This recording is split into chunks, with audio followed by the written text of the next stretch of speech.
Good afternoon. I'm Brent Roussin, Manitoba's Chief Provincial Public Health Officer. Today we're announcing no new cases of COVID-19.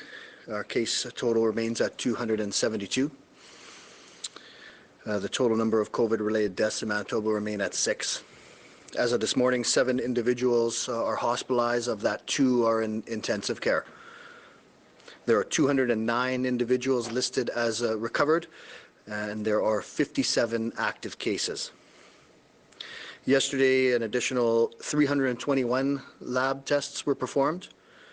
The total lab test performed to date is 23,857.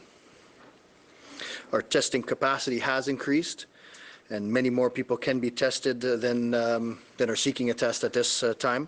We've announced today that we've expanded our testing criteria to include all Manitobans who are symptomatic with the respiratory symptoms, so fever, cough, runny nose, shortness of breath, any of these symptoms, Manitobans are eligible for testing.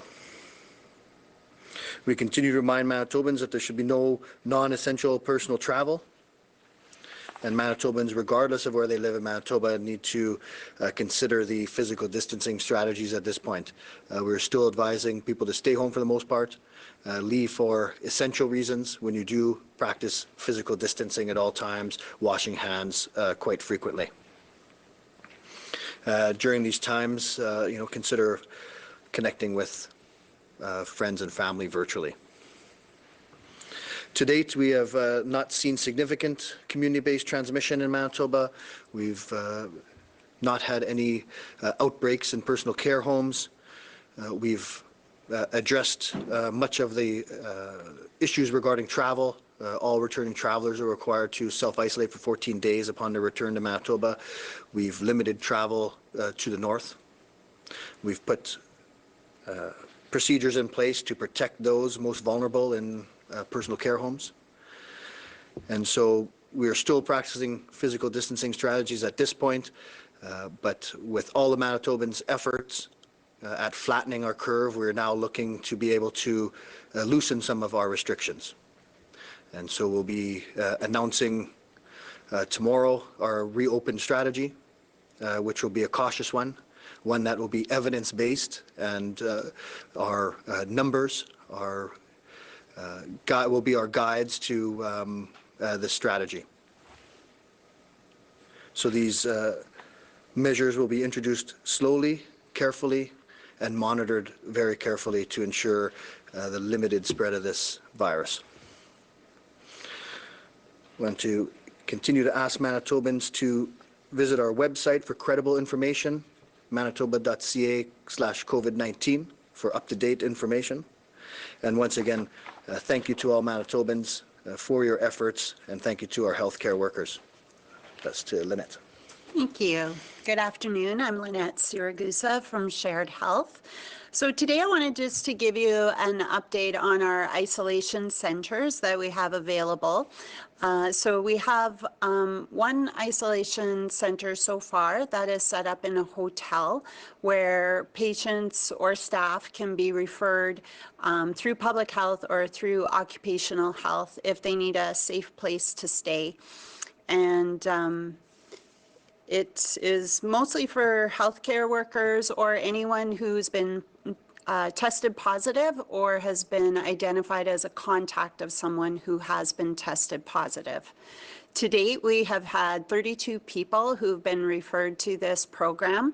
21 of the 32 have met that criteria of being positive or a contact of a positive case. 8 have accepted the offer. And the feedback we've received so far has been very positive.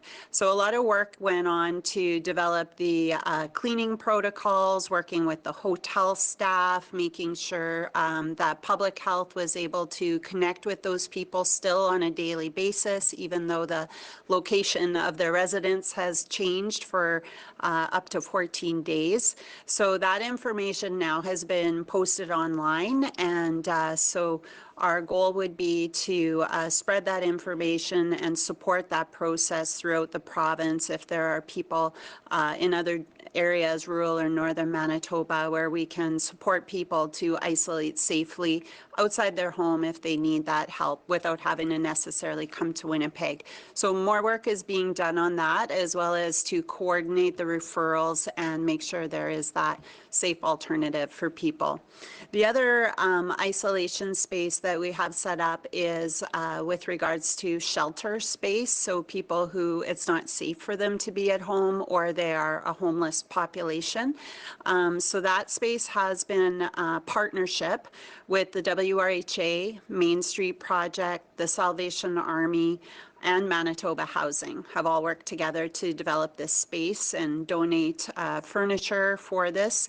So last week, the shelter received 22 new referrals, and there currently are 11 people staying in that isolation space. And the work has also been, both the isolation spaces have been working with the Public Health Agency of Canada, so they monitor international travelers who are coming back to Canada and are symptomatic, so we work with them on that, as well as First Nations and Indigenous Health. The Canadian Red Cross provides a support service in terms of mental health support, as well as providing toiletries for these people, whether they're in a hotel or the shelter, and other shelters as well have been supporting it. We have received a lot of direction and support from occupational health, as well as infection prevention and control, and a number of different service delivery organizations, including the Addictions Foundation of Manitoba. So we want to thank everyone who's been involved in that. The numbers obviously have not been as high because Manitobans have been doing a great job physically distancing, and that's reflected in our active COVID cases, but it is there if we need it, and it can expand as it has to, depending on how our situation goes in Manitoba. So thanks to all for that.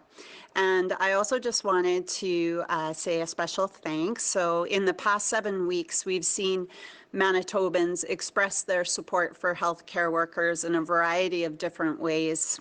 And over the weekend, there were trumpet players from across Winnipeg who gathered outside of St. Boniface Hospital, adhering to social distancing guidelines, but played a couple of songs for staff at the change of shift. And the music was very thoughtful and a very moving gesture. And I just wanted to thank those who participated, as well as those who organized it, Dan Steinhilber and Cynthia Weavers, for putting that together. Frontline healthcare workers don't usually ask for praise, and they don't expect praise, but these kind of acts of kindness and shows of appreciation from the community are really wonderful to boost morale and spirits during this time. So I want to thank everyone who's been so generous with their time and their talent, that they continue to do so, and we love hearing those stories. So with that, I will open the line to questions. Thank you. A reminder to our reporters online, you will have one preliminary question and one follow-up question to start. Up first from CBC Radio Canada, Mohammed. It's Mohammed from CBC Radio Canada. Just a clarification on the extended the expanded testing capacity announced this morning. Do Manitobans need to at least 2 or more symptoms to get tested, like they do in Nova Scotia, tested with only 1 symptom? Yeah, so it's typically the two symptoms is what we're looking for. However, any clinician, based on their clinical judgment, can offer the test if they feel it's necessary. Thank you. And as a follow-up, what is your objective of testing for the reopening of the economy? The importance of testing related to reopening the economy, was that the question? Yes, that's it. Yeah, I think that we have to be able to have the capacity to test more as we loosen our public health restrictions. We need to be prepared for more circulation of the virus, so we need to be able to ensure our testing capacity is wide so that we can still actively find cases, do aggressive contact tracing, and limit the spread further. So as one of the healthcare and public health capacity issues related that need to be met to reopen some of the economy, testing is one of them. And so we feel that we're in a good spot right now with our capacity. From CBC Manitoba, Bart. Dr. Roussin, it's Bart McKeevis here at CBC Manitoba. This reopening plan that you have described as careful and data-driven, can you describe the parameters that you're going to be using there? Are you looking at 2-week intervals, 4-week intervals? Can you talk about some of the parameters that you will be doing to reassess how well we are doing along the way? Yes, so there's a few, there's many indicators that we're looking at. Most of them will be a 7-day running average. So we'll be looking at things like the 7-day running average of influenza-like illness presentations to acute care facilities. We'll look at average bed utilization in hospitals. And so these are these overall parameters that we're looking at.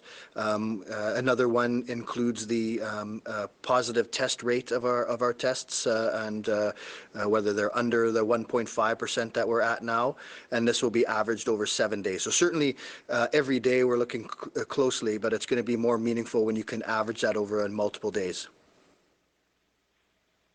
Thank you very much for that response. Dr. Roussin, the use of the private Dynacare lab versus the offer that was in the past of university labs or other public, can you describe why the province has to contract a private lab to expand testing up to 3,000?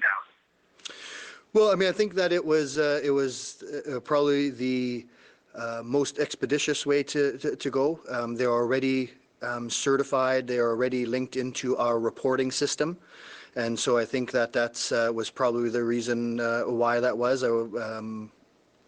because we can move quite quick. They already been involved in testing. They do run significant amount of tests in our system already.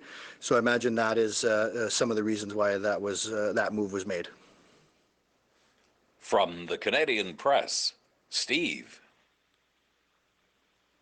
Steve Lambert from the Canadian Press. Dr. Roussin, just to follow up on Bart's question, we were told this morning that to get to the full 3,000 daily test amount, a new lab will essentially have to be set up or built by Dynacare. And is that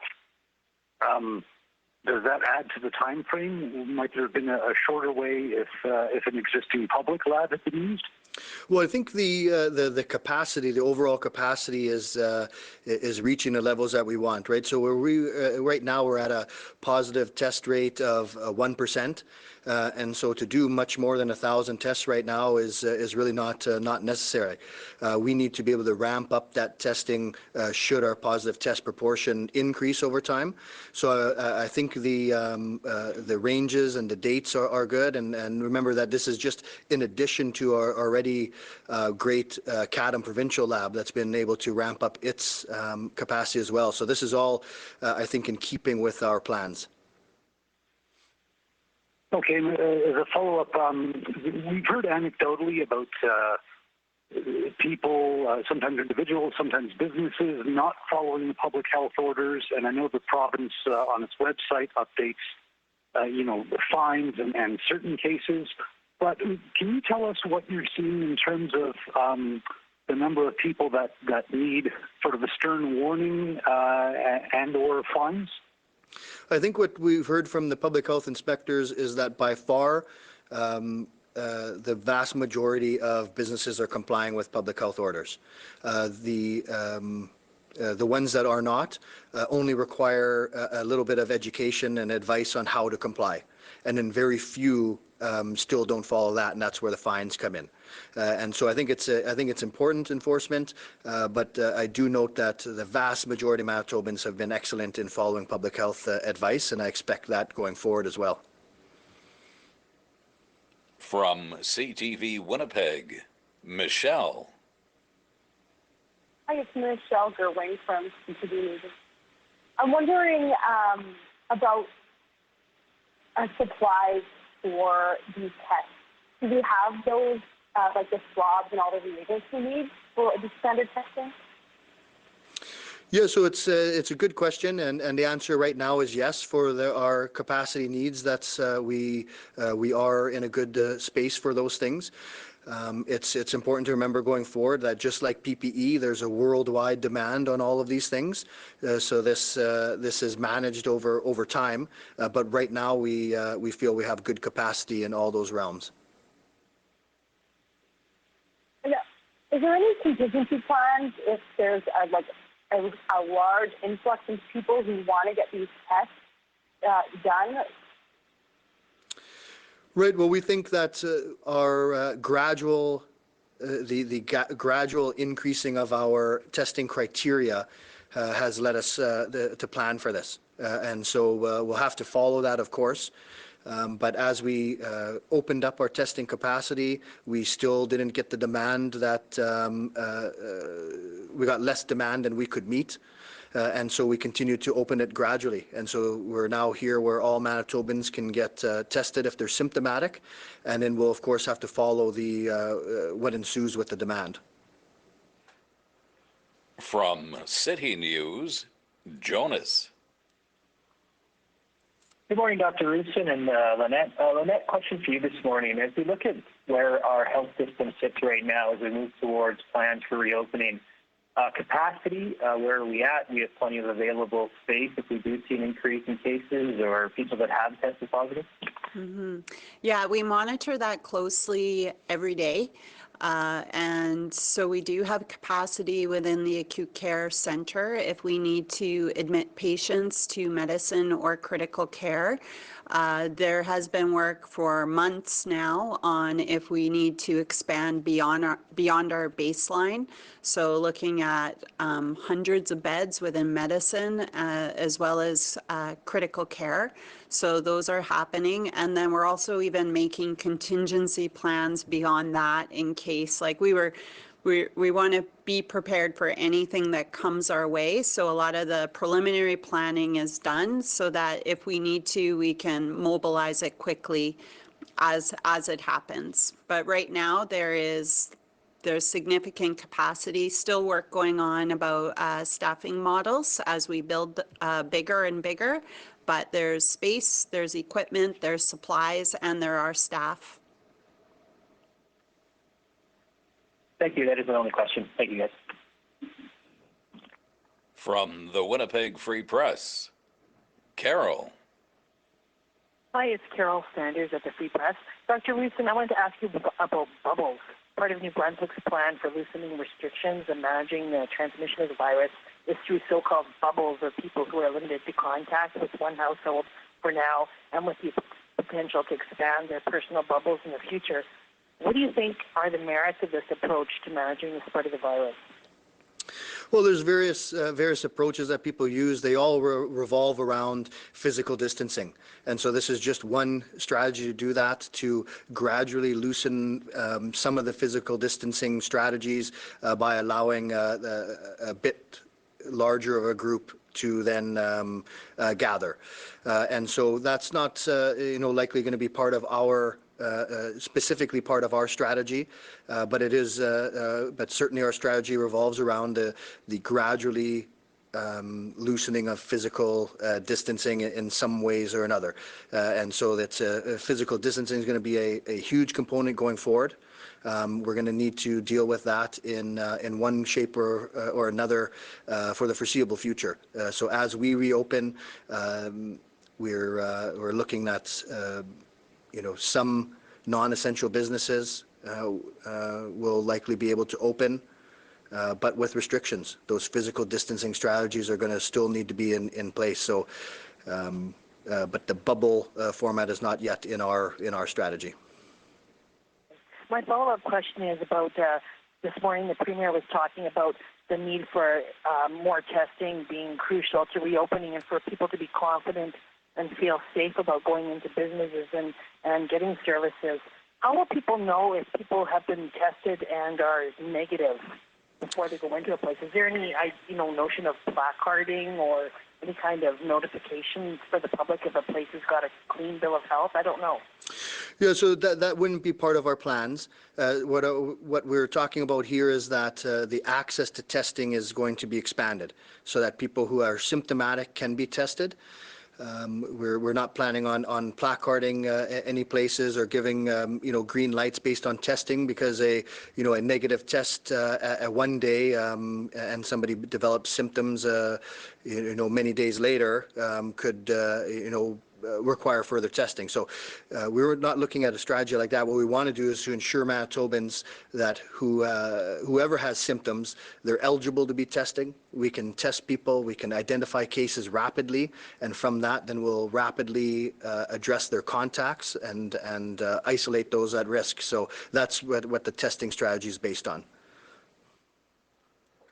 From the Brandon Sun, Bud.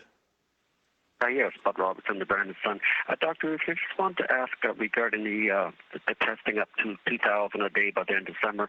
At that point, would you be testing people who are symptomatic as well as non-symptomatic? It's a good question. Our testing strategy has always involved those at most risk.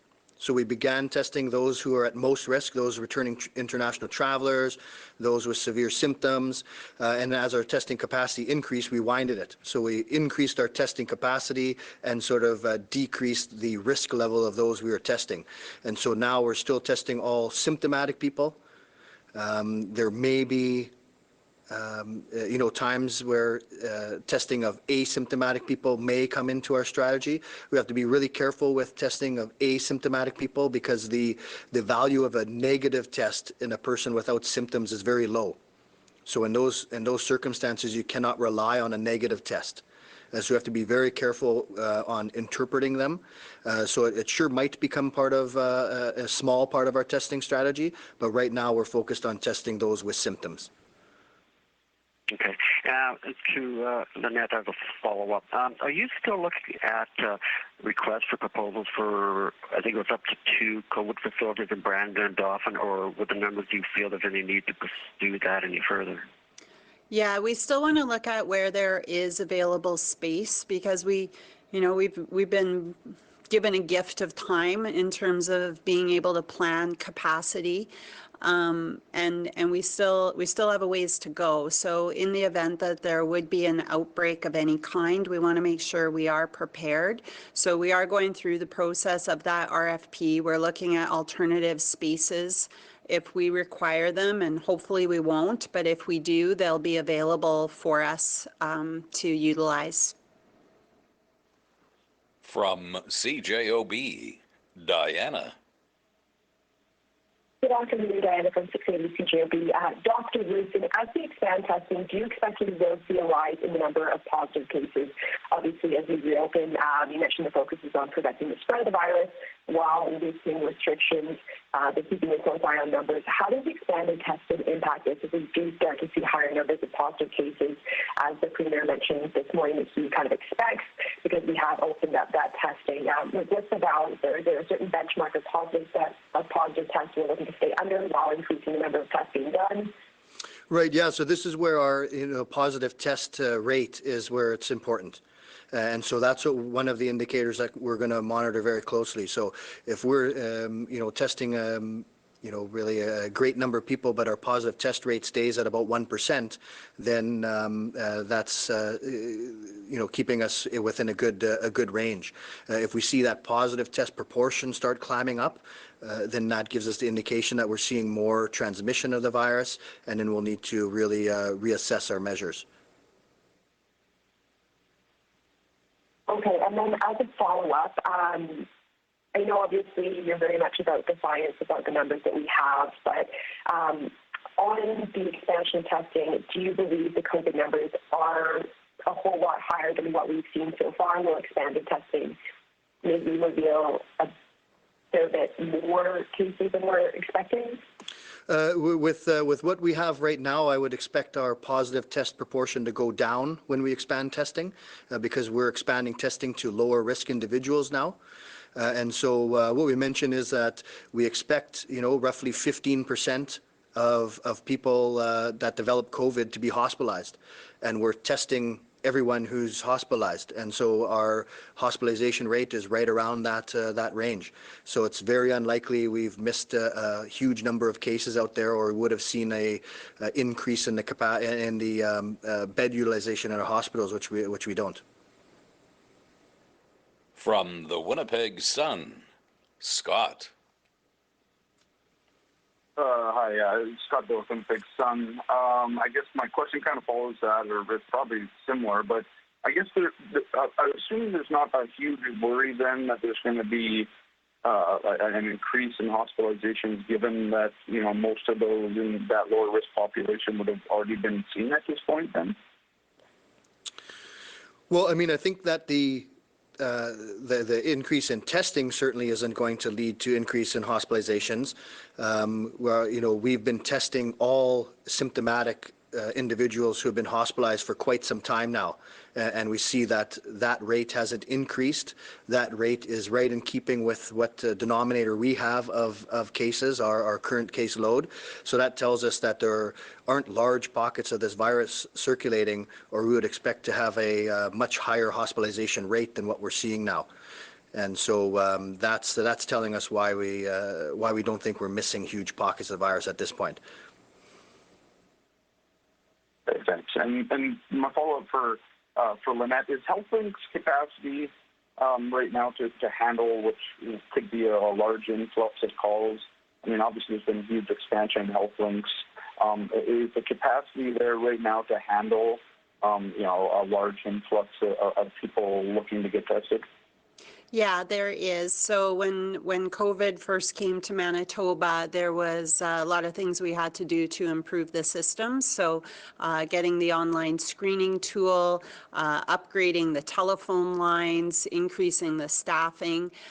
So at one time, HealthLinks did have about 2,400 calls coming at a time, and so that has decreased, but the technological improvements are still there.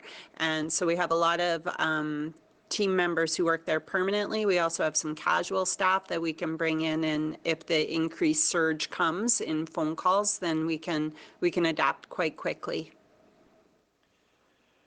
Thank you. We have some time left for this session. If our reporters have any other questions, please proceed.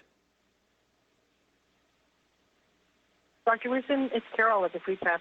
Do you know what our R value or R naught number is today? Well, the R value right now is in Manitoba is going to be, very likely below 1 right now. We're not seeing propagation of the virus, and so that's that's something that we're going to continue to follow really carefully.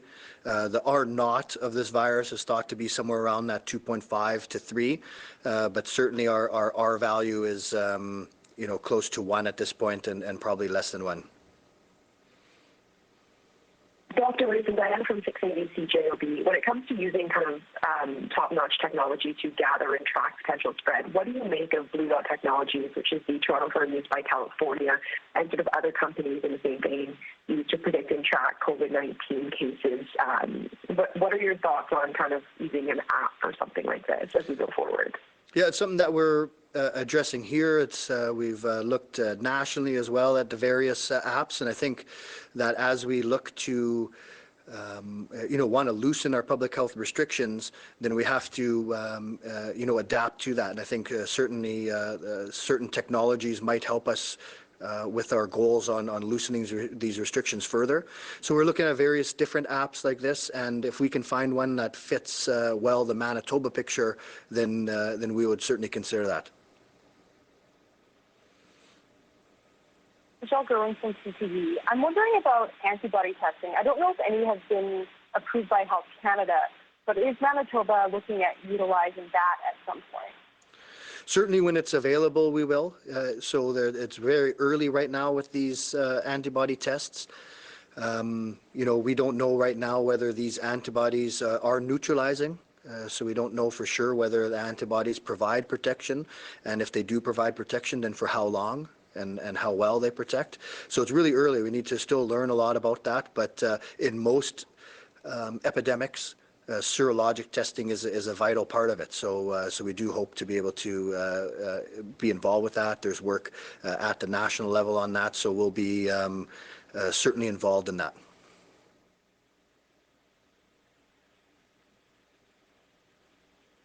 What about the expanded mask use in public? Is that a part of the plan? Just if people are going out shopping to wear masks? Yeah, I think like our mask recommendations will be similar to what they've been in the past. It'll be a recommendation, certainly not a requirement, and just to ensure that Manitobans know the purpose of this, that wearing a mask in public doesn't protect you. It may add protection to people around you, but the most important things remain the same. Staying home when you're ill, washing hands frequently, physical distancing when you're out, and then if you want to add to that, then a cloth mask may be beneficial. Is there any updates on how long the testing will take to get back results now that we're doing expanded criteria? The test turnaround? Yeah, to get your result back. To get the result back, so like certainly the test turnaround at the lab right now is roughly the 48 hours. And then, positive tests get out quite quickly by public health, and I think we've dramatically improved the turnaround notification time for negative test results from Dynacare calling those results out. Dr. Roussin, Barbara Kivitz here at CBC. How many more contact tracing personnel will need to be hired beyond the 50 More contact tracing. So certainly we have plans to be able to expand if necessary. We have a public health call center in place right now, and so that's something that is available to be expanded. So it's going to be really dependent on the numbers, how many cases we get at the same time. But we do have the ability to expand that. I don't the number is going to vary with the caseload. And why isn't Manitoba interested in contact tracing apps? Yeah, we are interested in, and we are looking. And so if we find one that's going to really fit the Manitoba picture, that's going to be accessible and acceptable by Manitobans, then we'll certainly be interested in looking at that. Dr. Roussin, I know you said that the bubble system wasn't something specifically that you're looking at, but couldn't having one or two households getting together help by simplifying contact tracing? If you know who's hanging around with who to track down if somebody tests positive? Yeah, well, I mean, that's the whole, not necessarily the goal isn't necessarily to simplify the contact tracing, it's to limit the amount of contacts. And so certainly that is one way of doing it. It's still expanding the contacts of what would be in just your household now to essentially another household. So these are some of the thoughts that go into these type of things. So it's the whole approach. When you talk about the R number, the R naught number, one of the biggest factors that's in there is the number of contacts, the average number of contacts of a case. And so when we can limit that, then we decrease the R value. So there's multiple different strategies for that. The bubble one is one of them, as you say, but there's multiple strategies to limit potential contacts.